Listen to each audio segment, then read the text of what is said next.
Ça marche? Donc, nous reprenons Baruch Hashem, après une longue période Malachi. Nous avions évoqué le fait qu'il y avait de lourdes remontrances qui avaient été faites à différents niveaux de la part d'Akadosh Baruch Hu, à travers le prophète, bien évidemment, envers le Ham Israël.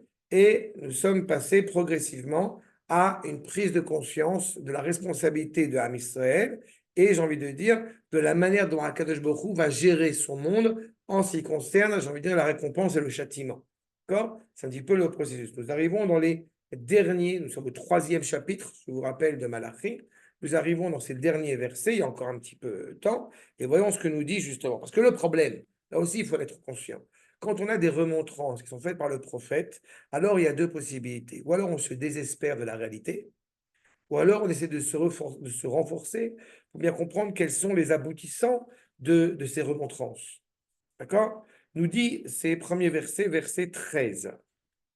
כן? חזקו עליי דבריכם, אמר השם, ואמרתם, מה נדברנו עליך. כן?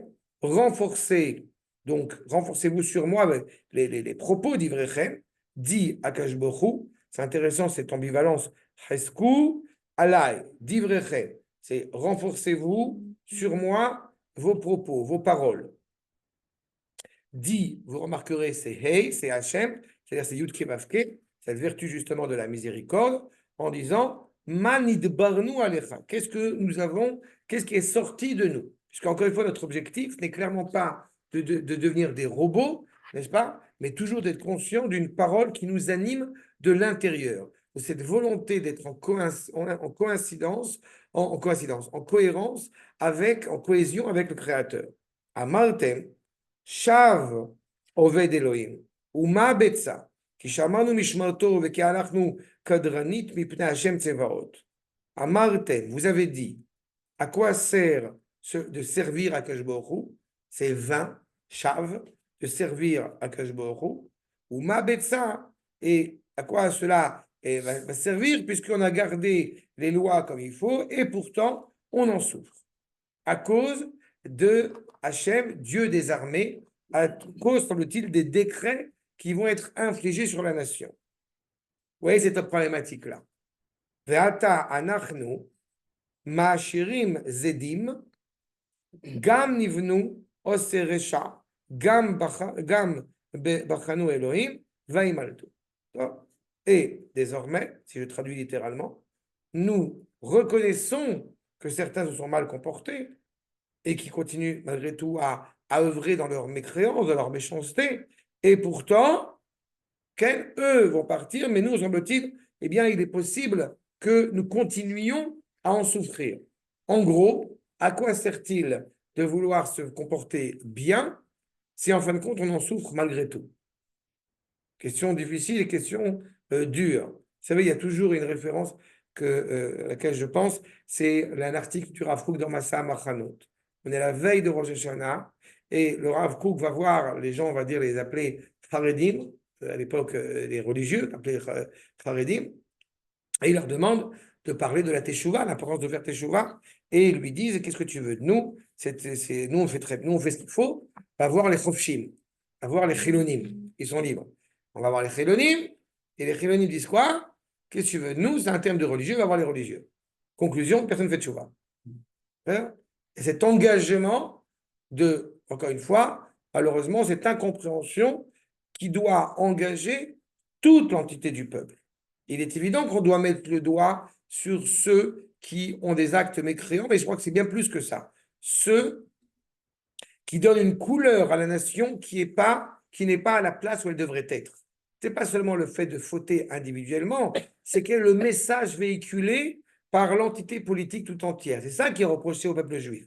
Toutes les remontrances qui avaient été faites par Malachi, si vous vous en rappelez un petit peu, elles étaient faites justement à des gens qui ont un rôle public, les Kohanim, les Rabbanim, ceux qui sont encore une fois responsables de pouvoir aiguiller le peuple dans la bonne direction. Regardez ce que nous dit pour commencer un livre de Moussa bien connu, Ochot Sadikim, petit détail, on ne sait pas qui l'a écrit, mais en tous les cas, c'est un livre qui est très important, sur Sharakina, sur justement le porte du zèle. Ochot Sadikim est est organisé de telle manière pour réparer les vertus de l'homme. Et il nous dit, chez Adam, mekane bachotim, veroe ashram vatzlachatam, veroe tzadikim, meddaldelim, ou mityasrim beisurim, ou mitor kach tigal nafsho beirat Hashem, beirat Elohim, ou bemishpata vechukal, vaema eslom di Torah, ou mekaimea. Que nous dit le Rav?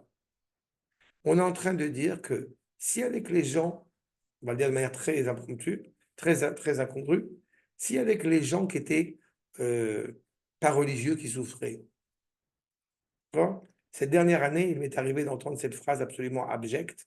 Tu comprends que les Juifs qui ont dansé à Nova, même ils ne sont pas religieux, donc bon, c'est normal aussi. Qu'est-ce qu'ils ont dansé ensemble, Shabbat, Yom Tov. Bon, sauf que ces abrutis qui ne comprennent absolument rien ne comprennent pas qu'en réalité, la raison pour laquelle ils ont été blessés, comme à chaque génération, c'est en tant que juifs. C'est en tant que partie intégrante du peuple juif.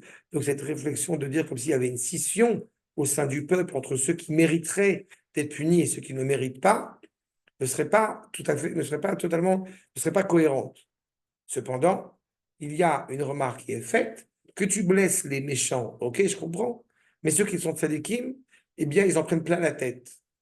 Du coup, à quoi, je réitère ma remarque, à quoi sert de faire les mitzvot, puisqu'en fin de compte, le tzadik, il en souffre, alors que le méchant, il s'enrichit incontestablement, donc on est jaloux du méchant. Ça vaut le coup de magouiller, ça vaut le coup d'être malhonnête. C'est terrible comme réflexion. Mais c'est une réflexion, malheureusement, à laquelle on peut arriver. Donc, renforcez-vous. Nous dit le Rav David Kimchi, maintenant numéro 2. Hesku, Shav Leochicham. Après avoir compris qu'il y avait un problème, de nouveau, le prophète leur fait des remontrances. Leur fait des remontrances pour les renforcer dans la droiture qui doit être la leur, la justesse qui doit être la leur. Shav Leochicham al ma shayu omrim ki en day en din ven dayan. Pardon, il manque, je vois une lettre, en din ven dayan. En réalité, si on est religieux, et combien de fois on avait commencé le Sefer Malachi en évoquant cette abjection, cette erreur, si on fait des actes parce qu'on est religieux, alors automatiquement on a un problème. Parce qu'on ne comprend pas que nous sommes inspirés par un acte moral, par un acte bon. Donc je ne le fais pas parce que j'ai intérêt à le faire, je le fais parce que c'est bien de le faire. Tu vois? Moi, Shabbat, par exemple, je fais Shabbat, parce que Shabbat, c'est kiffant. Par contre, ils ne devons pas manger cachère, parce que les fruits de mer, c'est quand même sympathique. D'accord? C'est exactement la problématique. La Hirat Shamaïm, auquel nous travaillons tous dessus, tous autant que nous sommes, moi le premier, c'est d'essayer justement de faire en sorte de servir Akadosh Baruch Hu en étant convaincu que ce que Akadosh Baruch Hu m'ordonne de faire, c'est bien. Il faut même le comprendre. Sans le comprendre, sans le comprendre, avant même de le comprendre. La difficulté pour nous, c'est d'accepter de faire le bien parce qu'il est le bien. Le fait que Baruch Hu te permette de saisir les implications de ce bien, j'ai envie de dire, c'est une bienveillance de la part du Créateur. Mais quand on comprend la mitzvah, il y a un danger. Le danger étant qu'on ne fait plus la mitzvah parce qu'on est ordonné de la faire, parce qu'on a vu qu'il y avait un intérêt, parce qu'il y avait un effet bénéfique à la faire. Donc ça peut s'avérer dangereux. D'accord? Il faut bien comprendre cela et c'est très compliqué quand, encore une fois, il y avait une expression qui s'appelait la teshuva à la française, c'est-à-dire la teshuva à la carte. Moi, je ne fais que ce que je comprends. Sauf qu'il y a beaucoup de mitzvot qu'on ne comprend pas, ou qui demandent du temps à être entendues, à être comprises, et on a du mal à les faire à cause de cela. Et le fait est, c'est que Akadosh Baruch Hu nous a ordonné de faire. Donc, renforcez-vous en ne pensant pas une seule seconde qu'on peut faire tout et n'importe quoi, et en pensant même que celui qui est mécréant, dans ce monde-ci ou dans le monde futur, pourrait être épargné des méfaits qu'il ait pu commettre. Mais il nous a quand même donné la possibilité d'être, de suivre ou pas hein, les mitzvot, etc. Enfin, je veux dire, si c'était si simple que ça La difficulté, Enfin, elle de est en réalité. considérer qu'un acte est bon et voilà, c'est que je sais pas pour vous, etc. Mais il faut quand même que quelque part, il nous a donné la possibilité de considérer les choses autrement. C'est pas que de la possibilité. Il est fondamental que l'homme agisse par ce libre arbitre. On ne peut pas forcer quelqu'un à aimer un autre, quelqu'un d'autre, mais on peut lui expliquer comment l'aimer. La majorité des gens, surtout à notre génération, qui vivent dans cet environnement qui est dénué justement d'exaltation à l'égard de la mitzvah, à l'égard de la Torah, provient du fait qu'ils ne savent pas malheureusement suffisamment qui est en face d'eux. Par méconnaissance de la révélation d'Akadosh Baruch Hu, ça les amène à être plus négligents à l'égard de la mitzvah. C'est ça? Mais à partir du moment où effectivement, alors dans l'autre sens, à partir du moment où il y a l'idolâtrie, c'est aussi très compliqué de l'autre côté. D'accord? Mais tu remarqueras, pour cet état un petit peu idéal que nous avons connu dans notre histoire, l'époque du premier Beth Amikdash. Quand est-ce qu'on commence à parler de récompense et de châtiment à l'égard d'une mitzvah, à l'égard d'un acte, à l'époque du deuxième Beth Amikdash, pas à l'époque du premier. Ça voudrait dire quoi? Qu'à l'époque du premier, il n'y a pas de récompense? Si, mais on s'en fout. On n'agit pas pour la récompense, on agit pour faire le bien. On est heureux de pouvoir prodiguer du bien autour de soi. Et cette difficulté-là, eh bien, de ne pas forcément le percevoir, apparaît à l'époque du deuxième Beth Amikdash. Parce que justement, il y a une scission entre cette élévation, j'ai envie de dire, morale, et on est obligé d'utiliser un terme qui, moi, ne me plaît pas, mais qui existe, cette notion de spiritualité face à la matérialité. C'est quelque chose de profondément grec, en réalité. On passe à côté de l'unité. Un homme juif, sa pensée, sa philosophie n'a de sens que dans la mesure où elle est transmise, elle est traduite en actes. D'accord? C'est-à-dire que sa dimension morale est la volonté de faire le bien parce que c'est le bien. Et comment je dis que c'est le bien? Parce que c'est rattaché au Créateur. Mais quand justement on arrive à une réalité complexe dans le peuple, et c'est vrai, encore une fois, c'est un postulat, c'est un fait établi. On voit des gens, on va dire, qui sont malheureusement malhonnêtes et qui sont très heureux dans leur vie. Et à un moment donné, il faut quand même se dire, il ne faut pas se voiler la face non plus. La personne qui ne fait pas Shabbat, qui ne mange pas kasher, il faut arrêter de croire que, en tout cas extérieurement parlant, c'est une personne qui est dans une grande détresse, qui a un grand désarroi, qui est malheureuse, et je ne sais quoi d'autre.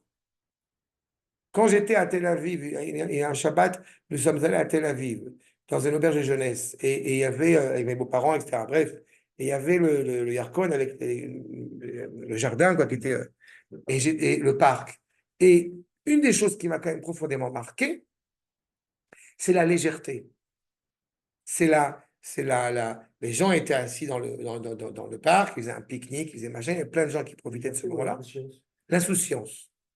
Ce côté insouciant. Quand on est, encore une fois, et je pense très honnêtement que parfois il nous manque ce petit truc-là.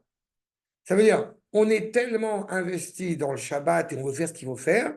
Attends, il y a un cours, attends, il y a un machin, qu'est-ce que je fais? Il y a Mincha, il y a le repas, il y a un truc.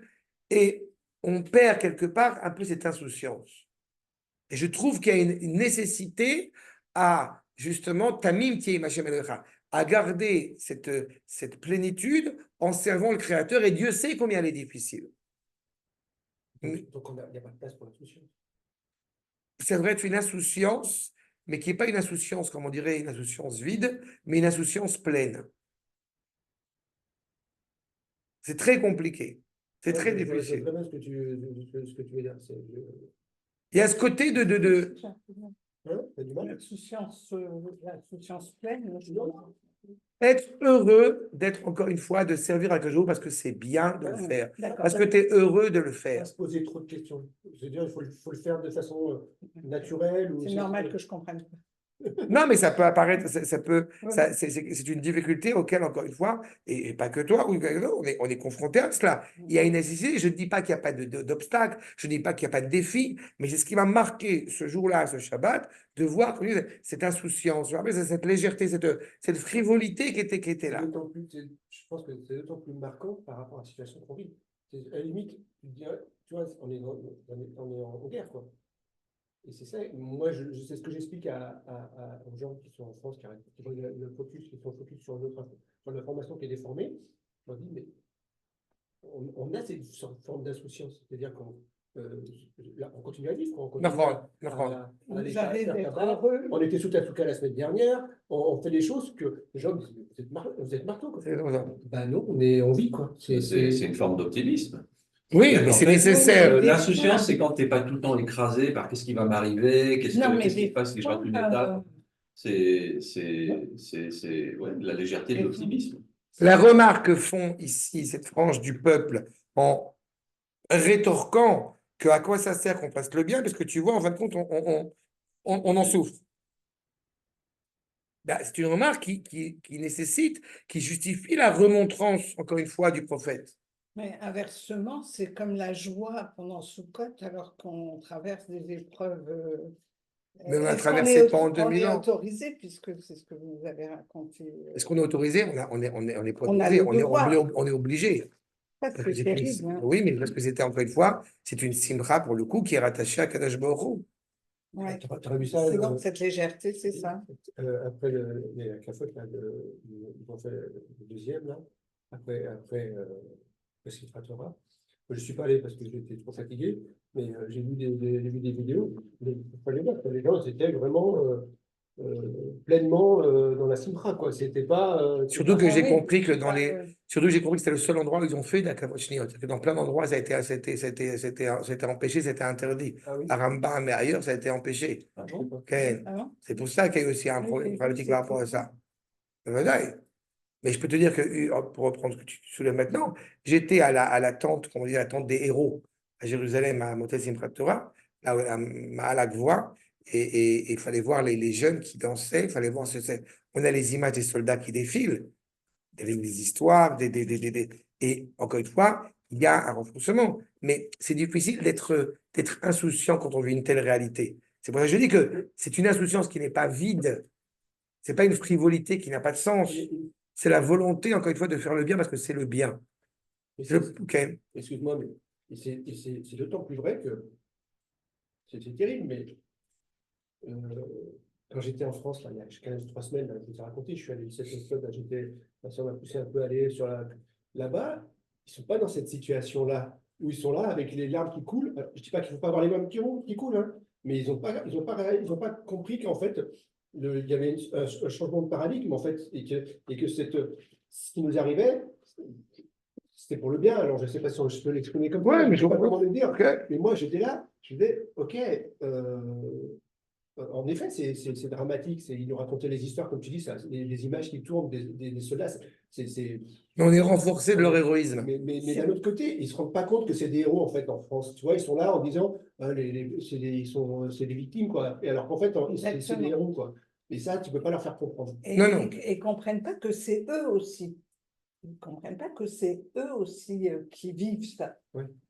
Mais parce qu'encore une fois, le jugement sur la. D'abord, il y a un jugement effectivement victimaire, et puis le jugement sur la justesse ou au contraire le mécréant, comme je vais l'exprimer comme cela, il est encore une fois fonctionnel en fonction de la personne que j'ai en face de moi. Et le problème, c'est que justement, ce qui pose problème par rapport à cela, et souvent je suis insurgé contre ces termes-là de péché, parce qu'il y a un côté justement totalement chrétien qui rattacherait la justesse divine uniquement à un acte de piété, de bigoterie, et qui ne serait pas, encore une fois, en tant que tel, fait pour le bien. Un quelqu'un qui fait un acte bien, et c'est parce qu'il y a, encore une fois, je ne dis pas que il n'a pas mis des tefilines, c'est pas grave. Non, évidemment, vous mettez des tefilines, vous pouvez faire Shabbat, et on va manger caché, mais il y a énormément d'actes qui sont, encore une fois, inscrits clairement dans la Torah et qui doivent être renforcés en ne pensant pas une seule seconde qu'on peut faire ce qu'on veut sous prétexte qu'à côté de nous, semble-t-il, il y a des gens un peu magouilleurs qui font du grand n'importe quoi.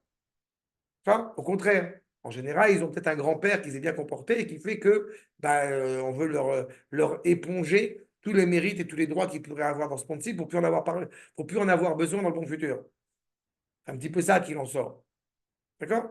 Après, tu te dis aussi, qui on est nous, quoi, je veux dire, pour juger. Oui, en plus, on n'est pas conscient, tu as tout à fait raison. Mais là, c'est clair que encore c'est une dimension qui est véhiculée à l'échelle de la nation. C'est les questions qu'un groupement humain se demande. D'accord? qui nous dit Manid Barnu, Shav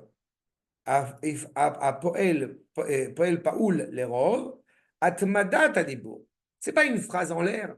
Justement, Nidbarnu, ce que nous dit ici le Rav David Kimchi, le Radak, sur le fait que ce n'est pas, comment dirais-je, une parole innocente, une parole maladroite.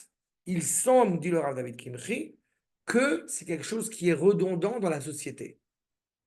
La société, elle laisse entendre que, quand même, tu sais, je vais te dire, ça me rappelle toujours cette anecdote absolument terrible de gens qui te dépeignent tel ministre ou tel, voilà, qui ont détourné de l'argent, etc. Et puis quand tu grattes un petit peu, tu leur demandes, mais qu'est-ce qui te gêne là-dedans? Et en fait, tu comprends que ce qui les gêne là-dedans, c'est pas tellement le fait que le Premier ministre en question, quel qu'il soit, il a magouillé. C'est pourquoi lui s'est fait des milliards de dollars et pas moi. Non. Pourquoi j'ai pas touché au passage? Non, parce que je n'ai pas magouillé. Oui, mais tu vois, encore une fois, je te rappelle quand même, en tant que bon juif d'Algérie, il ne faut pas oublier quand même que le film, n'est-ce pas, le film extraordinaire du judaïsme d'Algérie, c'est ça, c'est pas le parrain, mais c'est le grand pardon. D'accord? On est là-dedans quand même. Quand on réfléchit sur ce genre de film quand même, en tant que Chilul Hashem, on a un bon gros Chilul Hashem quand même. La famille Zemmour, quoi. C'est le bon Chilul Hashem. Entre ça et la vérité, machin, il y a quand même deux bons gros Chilul Hashem qui sont en antithèse de ce que, encore une fois, on doit véhiculer. Et en plus, certains en tirent malheureusement un certain orgueil. Ah, il a réussi dans sa vie. Pourquoi il est milliardaire? Ah, c'est un séduisant. Il a plein de femmes qui sont à ses pieds. Etc., etc., etc. Mais c'est scandaleux. Non? Je suis tombé sur un type, je ne sais plus comment il s'appelle. Un milliardaire juif, il est avocat immobilier. Il se fait surnommer Zeus parce qu'il a une barbe, des cheveux blancs et tout, noir et blanc. Mais il a un bon nom. C'est un bourboute, mais il s'appelle Zeus. Un Ben Hamou. Mais c'est exactement la problématique. Et on en vient, malheureusement, à tenir ce genre de propos. Regardez le Malbim, l'accord numéro 3. Ve'atem mitraskim bevikouach l'histoire et dvarai. C'est très beau ce que tu dis. Et on a eu, malheureusement, entre parenthèses, on a eu l'occasion de vouloir me contredire sur cette recherche du bien au nom du bien. Mais le monde va mal, où tu vis, sur quelle planète tu vis. Okay, ça? Que dit le prophète? Vous êtes en train d'argumenter pour contrer la parole que je tiens, dit le prophète. À savoir, quelle est la parole que je tiens? La valeur, je répète, la valeur du bien. La valeur de suivre un cheminement qui est cohérent, qui est juste. Combien c'est compliqué, encore une fois, d'être droit. Et c'est compliqué dans une société où, malheureusement, on n'encourage pas forcément à être droit. Moi, quelqu'un une fois m'a dit, si tu veux, je peux te faire des diplômes pour le CV, pour embellir le CV. On se rend compte qu'il y a un problème d'honnêteté là-dedans. Je peux te faire toucher le RMI si tu veux. Parce que le RMI, et tu découvres que c'est du vol en fait, puisque tu n'habites pas en France. Pourquoi il faut s'inscrire au consulat? Parce que pour les allocs, en fait, tu découvres qu'il n'y a pas d'alloc. Il n'y a pas d'allocation familiale, puisque en réalité, il faut travailler en France pour cette réalité-là. Bref, plein de choses comme ça qui sont, encore une fois, ça ne sert à rien parce que tu ne vas pas toucher, mais le fond, il n'est pas là. Le fond, il est, est-ce que tu es droit ou non? Le Ramat Valim, accord numéro 4, Chazrou, Larto, Bechet, Bitouy Sfatayim. Ce que dit ici le Ramat Vali, c'est que vous avez deux dimensions de la faute. Ok, on a corrigé nos actes, mais on a toujours cette réminiscence de voir que celui qui magouille réussit. Donc dans la bouche, il y a toujours un petit peu d'amertume. Venatnu koach et la kitrouk chez Itrazek yoter. Du coup, celui qui va être méprisant à l'égard du comportement infâme du peuple, malheureusement, se renforce. Les kacher akitrouk ou qui néged Israël, qui doit keneged Hashem Yitbarach mamash. Puisque le peuple de Dieu ne se comporte pas à la mesure de ce qu'on attend du peuple de Dieu, automatiquement, ce n'est pas seulement le peuple juif qui est souillé, c'est le nom d'Akash Baruch qui est profané. N'est-ce pas? Ve'em eshivim Ma nidbarnu alecha. Et ils répondent, Sha'arei, ayu choshvim bedivrehem, leitonen al roi, mazalam bilvad.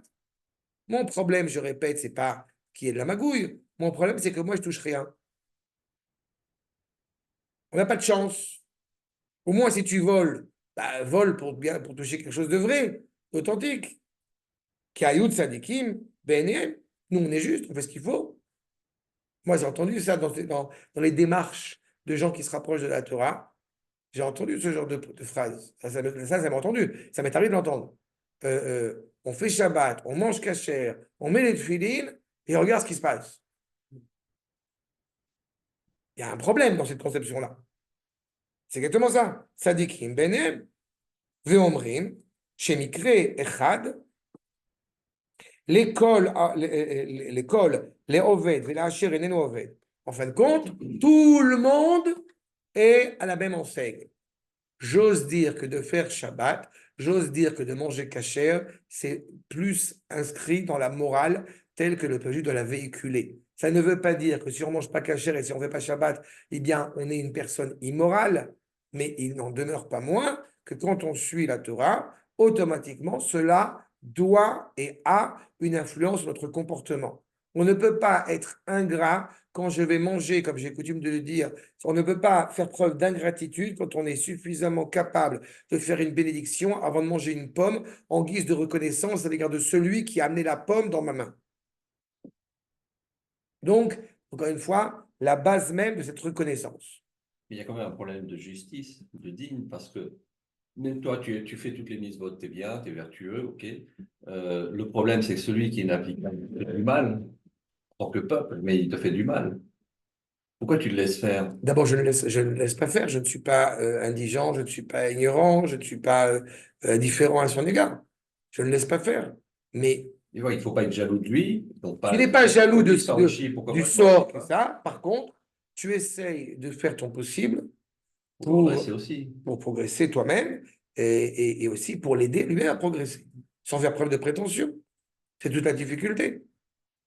Et malheureusement, encore une fois, c'est On a une, pour mission de l'aider aussi. on a pour mission d'aider tout le peuple juif. Je répète ce que je dis à chaque fois. Il y a un problème en Israël, très bien. Tu retrousses tes manches et tu mets tes mains dans le cambouis. C'est aussi simple que ça. On a un devoir de le faire. On n'est pas venu pour se reposer sur ses lauriers. J'ai eu des discussions avec des membres de ma famille qui sont très méprisants, alors qu'ils n'ont jamais mis les pieds à l'armée. Ils sont très méprisants à l'égard de l'armée, à l'égard de l'État, etc. Et en réalité, ils ne font rien. Ils ne s'investissent pas dans le peuple. Pour moi, c'est insupportable. Je ne supporte pas les râleurs de salon.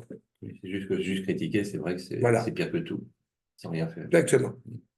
Donc, c'est pour ça que je te révèle. Quand tu me dis qu'effectivement, tu sais, il y a un Talmid Chacham qui avait demandé au Rav Ginsburg, c'est un grand Talmid Chacham, et il lui disait, le dimanche, j'enseigne machin, le lundi, le mardi, le mercredi, et voilà, il y a Shabbat qui arrive. Et genre, ils attendaient à ce que le Rav Ginsburg lui dise, ah, kol hakavod, Chazak Baruch. Et il lui dit, dis-moi, le jeudi, tu ne fais rien. Voilà, c'est comme ça. C'est la réalité. Après, malheureusement, il y a des paramètres, il y a des fluctuations, il y a des questions financières, on a une famille, etc. Mais il n'empêche qu'on doit être investi, encore une fois, dans ce qu'on a. Parce que, encore une fois, ce qu'ils disent clairement ici, c'est que je reprends les propos du Ramat Vani, c'est-à-dire qu'ils se disent sadiques à leurs yeux, que par conséquent, chez eux, il n'y a aucun problème. En fin de compte, qu'on fasse Shabbat ou qu'on fasse pas Shabbat, c'est la même chose. Dieu, il a autre chose à penser que tu manges cachère, ça aussi, je l'ai entendu. À quel beaucoup ça l'intéresse, ça l'interpelle vraiment que si tu as mangé du porc ou tu as mangé cachère. Et les gens n'osent pas répondre. Bah, la réponse, elle est claire, c'est oui. Il faut oser le dire. Sans fronciller, sans froncer les sourcils, sans rien du tout. Et- Exactement. Oui, mais pourtant, ceux qui ont mangé cachère et ceux qui ont mis les filines, ceux qui n'ont pas mis les filines, ils sont tous partis à Auschwitz. Donc à quoi ça sert? Réponse. Il est possible, encore une fois, une colle à cavode, qu'encore une fois, on n'est pas, pour reprendre ta remarque, ta juste remarque, on n'est pas séparé du clan. On n'est pas une entité individualiste séparée de la destinée du peuple tout entier. Ça veut dire que si tous les juifs mettent leur téfilines et font Shabbat et mangent kasher, Et sont en Israël. oui, mais est-ce que ça Bon, veut dire que, voilà, Bah déjà, c'est pas mal, mais c'est. non, mais on est arrivé au but. Non, Mais- on n'est pas encore au but. On n'est pas Il faut encore au encore but. qu'ils le fassent tous pour la bonne raison. Ils avancent. Non, mais c'est déjà un effort. Oui, non, le fait de le faire, c'est bien. C'est déjà un effort. Et à nouveau, est-ce que tu le fais pour le folklore ou est-ce que tu le fais avec quelque chose Non, derrière? mais il y a cette notion, Mais encore c'est une tout, fois. ça sera déjà expionné. Il y a cette Déjà, notion, encore une ça me fois, paraît un de. peu compliqué. Je suis pas sûr que ce soit suffisant. Non, mais t'as mais cette notion, encore une fois, surtout tu sais, j'ai toujours dit, et je le répéterai jamais assez, j'ai toujours dit que quand j'étais petit, et j'ai pas, comme vous savez, grandi dans une famille érudite spécialement, mais j'ai toujours dit que, j'ai toujours dit que même en ayant grandi dans une famille pas érudite spécialement, quand on voyait quelqu'un avec une kippa sur la tête, il y avait une dévotion, il y avait un rapport d'un profond respect. C'est-à-dire, et je trouve que, encore une fois, ça existe encore bon, chez un certain nombre de juifs, que même s'ils ne font pas tout ou font tout ce qu'il faut, ils ont ce rapport très respectueux à l'égard du juif qui, lui, est en train d'étudier, est en train d'avancer, est en train de construire. Et je trouve que Dafka, de ce point-là, c'est déjà une avancée colossale. D'accord? Shalom Aaron. Shalom, excuse-moi. Shalom Laurent. Shalom. C'est Avram ton prénom en hébreu? Ouais, Ah, Avraham Cohen. on n'est pas encore sur Netzar Israël. On avance encore un petit peu sur Malachi et on avance. Top. Mais tu sais, toi, tu dis ça, moi, chez moi, c'était l'inverse. Le religieux, c'était pas la personne à abattre, mais parce qu'il y a eu un vécu, quoi. Il y a eu le passage par l'orphelinat, ça a brisé le rapport qu'il pouvait avoir à tout ça. C'est vrai. Ouais, mais ce genre de respect, il faut faire attention parce que moi, quand j'étais petit, je croyais que l'ONU, c'était bien. Oui. Je croyais Voilà. que le. Que l'ONU, c'était bien. Oui. J'ai cru que c'était eux, tu sais, la paix. Voilà. Les sauveurs. Des fois, tu respectes quelque chose un peu spontanément, mais tu peux te tromper. Eh oui. C'est D'accord? propre de l'enfance, on va dire, ou de la. En tous les cas, C'est pour ça que je reprends. Un phénomène de société, quand il est problématique, ce n'est pas individuel. D'accord? On sait très bien ce qui se passe. Quand on a une société où, vous savez, il y a une halakha qui dit que quand il y a une personne, il y a une personne qui a été violée, que Dieu préserve, il n'incombe pas seulement à la personne en question de réparer ses actes. C'est une société qui est dans une situation très problématique. D'accord? On a eu un épisode absolument dramatique il y a quelques années de ça, c'est pas si longtemps que ça. Ces 30 jeunes à Eilat qui ont fait un acte absolument scandaleux. Je trouve qu'il serait trop facile d'imputer ça que aux 30 jeunes qui ont fait cet acte absolument immonde. Je pense que ça marque un problème sociétal qui est absolument terrible. Et c'est ça la question qu'il faut se poser. Et c'est ça que le Ramad Vali dit clairement. Au lieu de dire qu'on travaille, qu'on fasse les mitzvot, qu'on ne fasse pas les mitzvot, de toute façon, on arrive à le même sort, plutôt que de comprendre Velo samu libam, ladat, kol ara, nimshach mi avodatam abguma, que tout ce mal qui arrive provient d'un travail qui a été fait, encore une fois, pas à la hauteur de ce qui devrait être, de ce qui doit être. Et du coup, encore une fois, quand vous honorez Akadosh Baruch Hu, eh bien, il faut bien être conscient, de prime abord, qu'on fait les choses parce que c'est bien de les faire. Peu importe si je vais en tirer un plaisir ou non. Mais le danger, c'est que certains juifs, justement, ce qui montre encore une fois qu'on n'est pas animé par la morale, je répéterai toujours, quand nous parlons dans le monde, et surtout le monde occidental, de morale, on ne sait pas ce que c'est. On parle de convention sociale. Donc, ce n'est pas le plaisir de faire le bien. J'ai toujours dit à cette même table qu'un des termes que j'exècre au possible, c'est altruisme. C'est un terme insupportable. Parce que dans le terme de altruisme, il y a l'option d'aider l'autre. Et cela, ce n'est pas possible d'un point de vue juif. Regardez Rashi, accord numéro 5. Chez où, à vous d'Elohim, Al chinam ne'evadnu kilo nekabel sachar. Ah, pourquoi j'ai fait les mitzvot? Que pensent les crétins? Pourquoi je vais voir le curé tous les dimanches pour épargner ma vie dans le monde futur? Pourquoi le musulman, il se serre la ceinture pour que dans le futur, il puisse boire de l'alcool à gogo? Et pourquoi le juif fait les mitzvot? L'avdil al-Favdalot? Parce que c'est pour ça que j'ai été créé. C'est pour ça que j'ai été façonné. C'est pour compléter le monde. C'est pour accomplir la volonté bonne, encore une fois, du Créateur. Qu'il y ait de prime abord une utilité à mes actes ou non. Ma betsa, on a vu dans le verset, accord numéro 6, Inyan toelet kemo betsa bedami. Quel intérêt je vais en tirer? Mais je ne comprends pas. Une fois que mon fils, pour le prendre ce truc, à la yeshiva, bon, ok, alors il fait le bac en terminale, d'accord. Mais à quoi ça va lui servir toute la Torah qu'il a étudiée?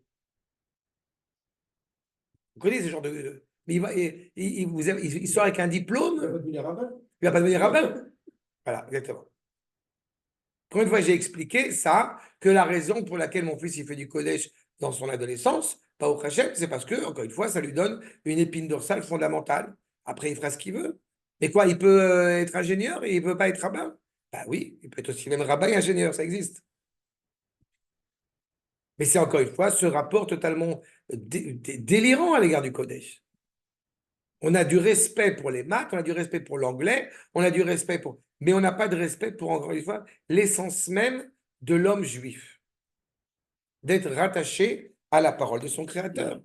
Je veux dire, c'est ça la plus grande utilité. Pourquoi on étudie ensemble? Réponse, pour étudier. Oui, mais tu vas sortir avec... Pour étudier. Oui, c'est l'histoire du chemin et pas de l'objectif. Exactement. On a Mais vu- c'est l'objectif. Le cheminement, c'est l'objectif en Oui, lui-même. oui. Non, on dit on traverse, non, la vie, c'est un passage. Oui. D'accord? Rachi, donc justement, du coup, puisque on a l'impression qu'on s'interroge sur l'intérêt qu'on va y porter, automatiquement, on est déçu. Mais pourquoi, a priori, on peut se dire quand même, c'est quand même plus facile si Akadosh Baruch Hu, il met un point d'honneur à récompenser directement ceux qui font du bien et punir ceux qui font le mal. Mais il y a un danger à cela. Parce que le danger, c'est qu'en réalité, tu ne fais pas, comme on l'a dit, tu ne fais pas les misotes parce que tu es rattaché à Kadosh Baruch Hu, mais pour ton intérêt personnel. Oui, la notion de récompense, elle n'a pas lieu d'être. On négocie pas ce qu'on Exactement. fait. Tu fais le bien parce que c'est le bien. Voilà. Et c'est ce qu'il nous dit. Du coup, les gens, vous voyez, Rachim, accord numéro 7, Kadornit. C'est quoi Kadornit? Beshafel Ruach. Kadornit. On est noir, on est sombre. Parce qu'on voit qu'on fait des mitzvot, on se casse la figure, on se casse la tête à faire les choses bien. Et on n'en tire pas forcément voilà, un intérêt extraordinaire. A priori, je dis. Accord numéro 8, sur le sens de ce mot kadornit, vous voyez, un autre, c'est le même aspect. Inyan shirrut. C'est quoi shirrut? Shachor. On est noir. Kemo, shemesh v'yareach kadru. Shahuach ou be'achna'a. En réalité, qu'est-ce que ça veut dire? On fait les mitzvot et on n'en tire pas du plaisir. Mais j'ai reçu de mes maîtres une phrase qui m'a toujours beaucoup plu, cette idée de dire, c'est difficile de faire la mitzvah. Mais à partir du moment où tu sais que c'est une mitzvah, ben, tu te réjouis de la faire. Parce que c'est une mitzvah. Parce que c'est une option pour toi, une opportunité pour toi de te rattacher à Kadosh Baruch Hu. Je ne dis pas que c'est toujours simple, parce qu'encore une fois, c'est une émouna qui doit constamment se renforcer. Mais l'idée, elle doit être là. On n'est pas, je répète, en train d'avoir l'extase l'extase, le sentimentalisme du fait religieux. D'accord? Le fait que tu prennes du plaisir à vouloir faire du bien autour de toi, tant mieux. Mais ce n'était pas le présupposé, ce n'était pas le postulat de départ. Et c'est ce que, semble-t-il, le peuple à ce moment-là, eh bien, n'a pas bien compris, n'a pas bien saisi. D'où la remontrance renouvelée du prophète Malachi. Regardez ma cour numéro 9. Je reste sur ce point de Kodronite, Soda Inyan, nous dit le Rav. Lavin bemilat kodranit sheretzonoma hashaf velo or. Tu es sombre. On a tellement besoin parfois d'éléments extérieurs, c'est absolument terrible d'ailleurs, pour dire celui-là c'est un grand rabbin, c'est un homme sage, c'est un homme pieux, c'est un homme juste. Tous ces termes un peu pompeux pour parler d'homme juste. Parce que c'est quoi un homme juste? Ah, c'est un Mekoubal. Il est coupé du peuple. Je suis navré. Et quelqu'un qui se préoccupe de subvenir aux besoins de sa famille de manière cohérente, de manière droite, qui va étudier la Torah, qui va faire du bien autour de soi, et ben, c'est pas un homme moins juste. Cette idée cette idée de l'idéal de l'homme juste, de l'homme pieux qui serait coupé du monde, c'est pas de chez nous. Comment on reconnaît un homme juste alors? Qu'est-ce que c'est un homme juste d'abord? Quelqu'un qui fait ce qu'il faut faire au moment où il le fait. Quelqu'un qui est droit, quelqu'un qui est cohérent.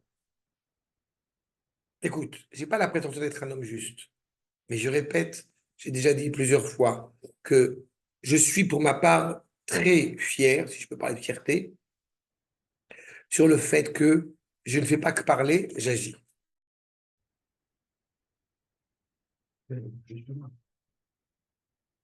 Excuse-moi, Laurent, pour ce petit décalage. Je dis simplement que quand on parle, encore une fois, il y a des gens que ça énerve, bien évidemment, mais quand je parle de cette idée de monter sur le mont du Temple, il y a une cohérence par rapport aux propos que je tiens et l'acte que j'y adjoint. On peut me reprocher plein de choses. Ça, pour la petite anecdote rigolote, c'est que à chaque fois, depuis que mon fils était tout petit, je montais avec lui et grâce à lui, ça me calmait. Il me calmait de faire un truc. Et maintenant, il a failli se faire arrêter sur le mont du Temple récemment. C'est moi qui est en train de le calmer maintenant. Mais c'est terrible. Mais c'est ce que j'appelle juste, c'est être en cohérence. On va le faire. Là, on a parlé, il y a toutes les sortes de termes comme ça qu'on utilise. Chilul Hashem, Kiddush Hashem, justement l'homme juste. Aujourd'hui, la profanation du nom d'Akash Baruch Hu, depuis déjà quelques années, en société, ça prend une tournure de « tu as fait un acte qui ne me plaît pas, donc c'est profaner le nom d'Akash Baruch Hu ». C'est pas vrai. Profaner le nom d'Akadosh Baruch Hu, c'est d'abord faire un acte qui est incohérent avec le projet divin. N'est-ce pas? Et sanctifier le nom d'Akadosh Baruch Hu, c'est parce que tu as apporté des fleurs à ta femme que tu as sanctifié le nom d'Akadosh Baruch Hu. Je ne dis pas qu'il ne faut pas en apporter, mais ce n'est pas ça le fond. Le fond, il est ailleurs. Le fond, c'est encore une fois faire ce qu'Akadosh Baruch Hu attend de toi. Donc, un homme juste, la difficulté, c'est d'arriver à être juste vis-à-vis du Créateur et vis-à-vis des créatures. C'est très nuancé. Mais je pense très sincèrement que plus on est en cohérence, entier avec ses idées, avec sa Torah, avec ce que nous véhiculons, plus je pense qu'on est capable aussi de parler autour de soi et d'avoir une parole, justement une parole vraie et authentique et cohérente aux gens qui t'entourent. On n'a pas de se couper du monde automatiquement pour être juste. Et c'est ce que les gens doivent comprendre. On a une volonté, je répète, à vouloir être cohérent, à vouloir être droit. Regardez le Ramat Valis qui nous dit, Makor numéro 9, ce qui est souligné. Iné, Anashim Aele, Shayovdim Ba'avoda Bgouma. On arrête de juger autrui, on regarde ce que nous on a à faire. Ceux qui œuvrent à servir à Akadosh Baruch Hu de manière inappropriée, incomplète, la chen al-chou, chashachim ven noga lahem. Ceux pour qui, encore une fois, la vie, on va dire la vie pieuse, n'est qu'une suite de commandements, d'interdits et d'autorisations et de mitzvot à faire, ne peuvent pas kiffer la mitzvah. Ils sont comme des robots. C'est comme j'entends encore ce Shabbat, quelqu'un qui demande, il est assis sur une chaise en dehors de la synagogue, quand est-ce que c'est fini Shabbat? Ben, il vit dans le Rocher. Il attend la cigarette. Il y a la cigarette qui n'en peut plus. Ben, c'est terrible. Il ne peut pas kiffer le Shabbat. Il ne peut pas avoir envie de finir le Shabbat, mais 1 heure plus tard, parce qu'il est concentré sur le cadre. C'est une avoda bgouma. Tu ne peux pas honorer Akadosh Baruch Hu joyeusement et sereinement quand tu es constamment, encore une fois, en train de penser à autre chose et pas profiter de ce moment-là, ce moment opportun dans lequel tu es. Donc, Rachou, il va en no galem. הרי שלא שמו ליבם לייחס כל זה, הקלקול שלהם אל הרוע עבודתם. Je fais ça parce que, encore une fois, ça m'arrange bien. כמו שהיה מן הראוי כדי לתקן את מעשיהם. Mon objectif, c'est de réparer mes actes. Mon objectif, je répète, c'est de réparer ma pensée, de réparer ma parole. Je vais vous dire un truc que j'aime dire là, justement, à Hoshana Rabbah, chez les gens avec qui j'ai passé Hoshana Rabbah. C'était des garçons des Shiva de Merkaz Arav. Et on a rigolé, et on s'est raconté, on a déconné, on a rigolé avec ça. Ce qui me plaît énormément, à titre d'exemple, c'est je raconte une blague ou je raconte une anecdote ou je taquine ou je sais pas, de ne pas avoir peur une seule seconde qu'il va y avoir une teneur ou une tournure totalement grossière et vulgaire avec ces Bachorim israéliens de la discussion qu'on va avoir. Tu prends Youssef Assous, que tu connais bien. Tu vois qu'à chaque fois que j'ai l'opportunité de lui parler, je ne bloque pas une seule seconde s'il va y avoir une parole vulgaire, un dialogue qui n'est pas à la hauteur ni dans le ton, ni dans la manière, ni dans l'affection, ni dans l'amitié de ce quoi nous aspirons. Pourquoi? Parce que justement, il y a une vérité de Kodesh. Il y a une vérité justement dans ce que nous œuvrons. On n'est pas des robots. La Voda Bgouma, elle commence, encore une fois, par ce rapport, je répète, à être des robots. Et on ne pense pas à réparer, à accomplir comme se doit ses actes. Et là, Adraba, je fais ce qu'il faut. J'ai fait ma BA du jour. Qu'est-ce que tu me casses la tête? Combien de fois je vous ai dit, ceux qui préconisent de dire, il n'y a pas que la Torah dans la vie. Il n'y a pas que la Torah dans la vie. Mais elle est où la Torah dans ta vie s'il n'y a pas que la Torah dans la vie? C'est exactement cela. Vayou, meshaprim et maasem. Regarde tout ce que j'ai fait de bien. T'as vu? J'ai fait des mitzvot. Kilu sha'asu betachlit hashlemut. Be mishmeret le mishmeret. T'as fait tout ce qu'il fallait. Là, vous avez ici un danger qui est double. Il y a celui qui ne se satisfait jamais de ce qu'il a fait et celui qui est constamment en train de se gargariser de ce qu'il a fait. Et la vie d'un juif, c'est d'être constamment en train d'avancer. Je ne suis pas en train d'être désespéré de ne pas être le grand rave de tout Israël, mais je ne suis pas non plus en train de me rassurer de dire que je suis d'être un idiot. Hein? C'est exactement cela. Chez Roi Mazalam ou chez Garam Elem Chosher Veloro. Tu ne vois pas la lumière parce que tu restes enfermé, tu restes confiné dans ton rapport obscur à l'égard de la parole d'Akadosh Baruch Hu. Velachen, ayu gormim belibam. Donc, ils entraînent leur cœur. Shen shu mitaron le mishe oved et Hashem et Elohim ou mitasek betikun hashechina. Il n'y a aucune valeur à réparer, à accomplir la parole d'Akadosh Baruch Hu de toute sa force, puisque, encore une fois, tu considères que ça n'a d'autre valeur que, entre guillemets, que de faire des comptes, que de faire de la comptabilité avec toi-même. C'est ça? C'est clair sur ce point? Okay. Encore une fois, c'est obscur, ça a un rapport totalement terrible à l'égard justement, encore une fois, de cette parole d'Akadosh Baruch Hu. On a une mitzvah qui nous est enseignée, je vous rappelle, à la mitzvah du Shema Israël, de savoir comment aimer Akadosh Baruch Hu.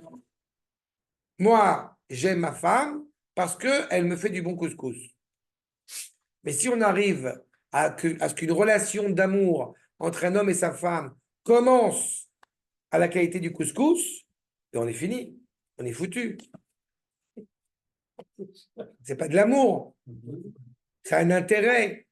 Le rapport qu'on a à l'égard d'Akadosh Baruch Hu est un rapport bienveillant parce qu'encore une fois, on a un rapport d'amour. On a justement de la peine pour ceux qui ne vont pas Shabbat, de louper quelque chose, même si eux n'en sont pas conscients. Les petites filles, elles venaient à la maison. Elles montaient à la maison, elles sortent de chez moi, et elles tombent sur les voisins qui prennent l'ascenseur. Elles étaient effrayées. Tu ne pas Shabbat. Ça existe. Ça fait penser à tes filles qui restent. C'est ça, exactement. C'est une belle timimout. C'est une belle quête. D'accord? En tous les cas, on n'est pas en train de se gargariser, on n'est pas en train de se de s'enorgueillir de ce que nous faisons de bien, mais on continue justement à avancer. Comment tu peux te considérer comme étant parfait alors que tu as encore du boulot? Arrêtons, soyons honnêtes et soyons humbles. On a chacun à son niveau du boulot à faire. Si on n'avait pas de boulot à faire, ça fait belle lurette qu'on aurait construit le Beth Amikdash et qu'on serait déjà ailleurs. Donc chacun d'entre nous a un travail à faire, quel que soit le niveau où il est. Et à l'inverse, encore une fois, de ne pas se tenir dans l'obscurité, celui qui donc ses actes sont justement droits et cohérents. Et donc, qu'est-ce qu'il nous importe de faire? Regardez la suite, maintenant numéro 10. Ata, on a dit tout à l'heure, Ata anachnu me'ashrim zedim. Arei, shalachnu ovdim ba'avoda reuya, vechazaka bechol kochenu. On doit faire ce que nous avons à faire de toute notre force. Reconnaître que celui qui vole, ce n'est pas, il faut toujours être conscient que dans le futur aussi auquel nous aspirons, on dit que les mitzvot seront, n'est-ce pas, seront abrogées. Il faut bien comprendre que quand on dit que les mitzvot seront abrogées, c'est parce qu'elles n'auront plus lieu d'être, d'une certaine manière. On ne va pas demander aux gens de ne pas voler s'il n'y a plus de vol. Ce n'est pas qu'il n'y a plus de voleurs, il n'y a plus de vol. Ça n'a pas de sens. Les gens ne seraient pas en train de se plaindre des droits si chacun accomplissait son devoir. Donc, ce qui doit justement nous ennuyer, nous peiner profondément quand il y a une histoire de magouille, ou de magouille, ou que Dieu préserve de niouf, comme on dit, de perversion, comme on dit, eh bien, je sais pas comment on dit, j'ai oublié le terme qu'on dit en français. Pas perversion, non, De péché. non. Non, celui que Dieu préserve, qui a eu des relations illicites avec un enfant, avec une femme, avec etc. Ah, De la perversion. perversion. Ça va bien. Ça passe. Ça, on est attristé, encore une fois, Péché. pas par le plaisir qu'il en a tiré, mais on est attristé par le fait que cette réalité-là existe. Parfois, c'est mieux d'être un peu naïf que d'être profondément perverti par ces réalités. C'est difficile de vivre dans cette tension perpétuelle. Donc c'est ça, nous efforcer à faire ce que nous avons fait de la manière, nous avons à faire de la manière la plus optimale qui soit, même si ceux qui sont autour de nous, même si les goïms en l'occurrence, même si ceux qui sont l'avdil dénués de Torah passent leur temps à nous malverser, à nous mépriser. La question n'est pas de savoir si tu trouves que je suis en cohérence avec moi-même ou non, si tu trouves que je suis quelqu'un de bien ou non. Ce qui m'importe, c'est de savoir si je suis cohérent, si je suis droit et honnête ou non. Combien c'est difficile de passer ce cap-là. C'est une grande discussion qu'on avait dans le cas de Shabbat en famille sur ce rapport-là. On ne veut pas se couper du monde. D'un autre côté, on est obligé d'être un petit peu intéressé à ce qui se passe, parce que sinon, on est déjà des extraterrestres par rapport au Kodesh. Et c'est fondamental, c'est essentiel d'être, encore une fois, cohérent vis-à-vis de soi, de s'efforcer de se renforcer dans ce cheminement de droiture. Et là, Adraba, אנחנו מוכרחים להיות מאשר את החיצונים, שעכשיו הצליחו בבניינם, עד שינו בבניין השלם, יותר מן הראוי להם. On doit être conscient, encore une fois, que ce qu'ils ont fait, qu'ils ont pu construire quelque chose de vrai, de constructif, tout cela, encore une fois, ne durera pas éternellement si c'est dénué de moralité. Mais même si ça durait, notre idée fondamentale, elle est clairement de vouloir faire ce qui est juste, ce qui plaît aux yeux d'Akadosh Baruch Hu, de faire un monde droit, de faire un monde bien. Ok? Accord numéro 11, Gam Bachanu Elohim. Vous voyez, ce qui m'importe, c'est qu'est-ce qu'Akadosh Baruch Hu va dire. Combien de fois une personne peut s'interroger tous les jours, après peut-être qu'il arrive à la conclusion de dire, je sais que ce que je fais, Akadosh Baruch Hu n'est pas satisfait de ce que je fais. C'est là, quelle que soit la réponse qu'il va donner, au moins il s'interroge là-dessus. Nous dit Rashi, Lomar nir'e, ma yuchal asot lanu, ve'imletu minara, ve'lo nirshelu. Pas qu'est-ce que le bruit va nous faire de ça, sur l'idée même que j'ai fait quelque chose de problématique ou quelque chose de bien. Comprenez bien que si, par exemple, ça aussi c'est une possibilité, on va, que Dieu préserve, allumer la lumière Shabbat. Et il n'y aura pas de tremblement de terre à ce moment-là. Donc, Dieu s'en fout? Non. Simplement, Akash Baruch Hu est miséricordieux. Et il te laisse la possibilité et le temps de réparer pleinement ce méfait. Vous voyez la conception? C'est pas de se dire, j'ai fait un truc problématique, Akash Baruch Hu, il n'a rien fait, donc ça sert à rien. Non, Akash Baruch Hu, Aruch Hapayim. Il te laisse le temps. Il y a une nécessité psychologique aussi de se construire avec ses hauts et ses bas. On va aider pour terminer sur ce propos, l'accord numéro 12, et je terminerai avec lui aujourd'hui, le Ramat Vali, Elohim, Sod Minatadin. Vous avez remarqué, on l'a cité, que quand justement on a cité à Baruch Hu la vertu de miséricorde, on a aussi évoqué cette idée de servir ce qui doit être selon l'ordre de la justice. Areshaim alalou, Zadou les Nasot, Velifron et Elohim. Ils vont accroître leur méchanceté, leurs méfaits, pour provoquer Akadosh Baruch Hu. Im iparamiem, techef umiyad, bet shechotim la'achis. Est-ce que Akadosh Baruch Hu, il va les punir tout de suite? Est-ce que quand celui va être méprisant à l'égard de la Torah, des gens qui la pratiquent, non, vous ne ferez pas de tefila séparer les hommes et les femmes le jour de Kippour. Nous nous y opposons. Pourquoi? À quoi ça sert? Non, vous n'allez pas garder le patch avec écrit Mashiach sur l'uniforme militaire. À quoi ça sert?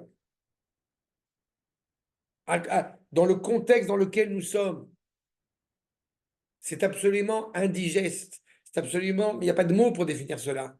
Peu importe ce que je vais penser, si je pense que c'est justifié ou non justifié, il est quand même impressionnant de chercher, et les médias évidemment sautent dessus, de chercher toujours le point de conflit, surtout en ce moment.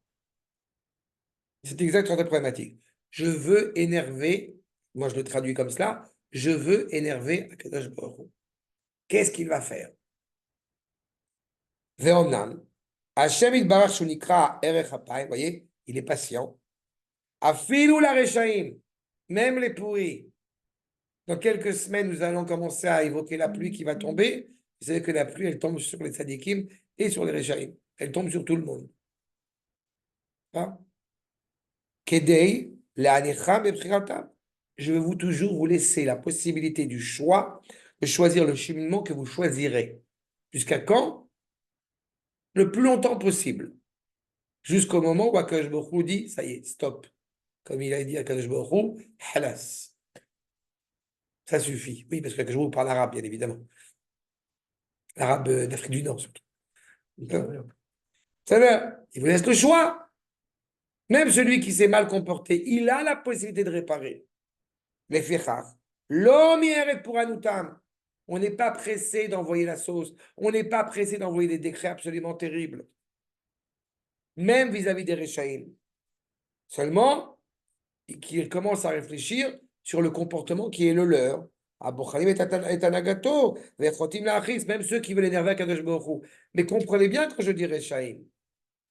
Ne pensons pas une seule seconde, et nous l'avons évoqué au tout début de Sefer Malachi, que celui qui justement a un comportement cohérent et droit serait dispensé de participer à la société hébraïque et de tout ce qu'il implique. C'est-à-dire dans la mesure du possible. Mais la tête, Beyadam, les Imalet, ils ont pensé, allez, on va fuir, on va réussir à passer au travers du filet. Léodia, Kama, puisque Akadosh Baruch Hu est tellement patient. Celui qui pense que Akadosh Baruch Hu est Vatran, eh bien, Akadosh Baruch Hu va se préoccuper de l'annuler lui-même. Quand on dit qu'il est patient, c'est qu'il te donne la possibilité de réparer, de corriger. Ne commence pas à réfléchir sur, encore une fois, si ça vaut le coup ou ça vaut pas le coup. Fais le bien, je répète, parce que c'est le bien. Pas parce que tu en tires un intérêt ou non. Kolze, Ayu Omrim, Otam Anashim, Shayut Sadikim, Bene. Tous ces gens qui, justement, avaient une pensée malheureusement plutôt intéressée, se disaient, nous, on est Sadikim. Nous, on est bien. À nos yeux, on est bien. Mais Gomrim, Belibam, Shakol, Talib, Amikre. En fait, comme si tout dépendait simplement, on voit des gens bien qui tombent et des gens pas bien qui tombent pas. Et voilà, et c'est comme ça, il n'y a aucun sens. ואין שום יתרון לעובד את אלוהים מאשר לעבדו.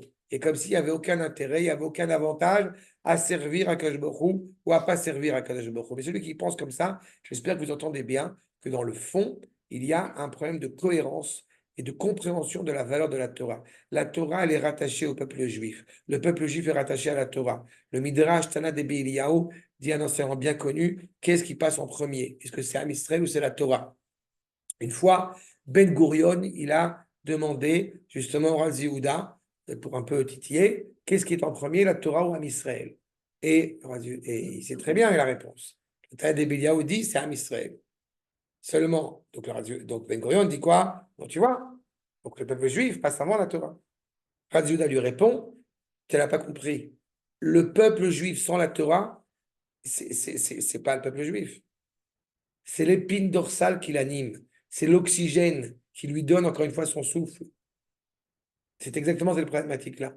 Donc celui qui a un rapport à la Torah qui est extérieur à lui, il n'a pas encore compris ce que c'est qu'être un Ben Torah. On est rattaché à la Torah. Notre référentiel est la Torah. Notre référentiel essentiel, vital, ce qui va donner un aiguillage à notre vie, c'est le Kodesh, c'est la Torah. Quand je dis la Torah, c'est la parole d'Akadosh Baruch Hu, c'est ce bien-là. C'est au nom de cela que nous devons d'agir et d'être nous-mêmes. C'est-à-dire, nous poursuivrons Bezrat Hashem ce point la prochaine fois, dans le dernier cours Bezrat Hashem sur Malachi.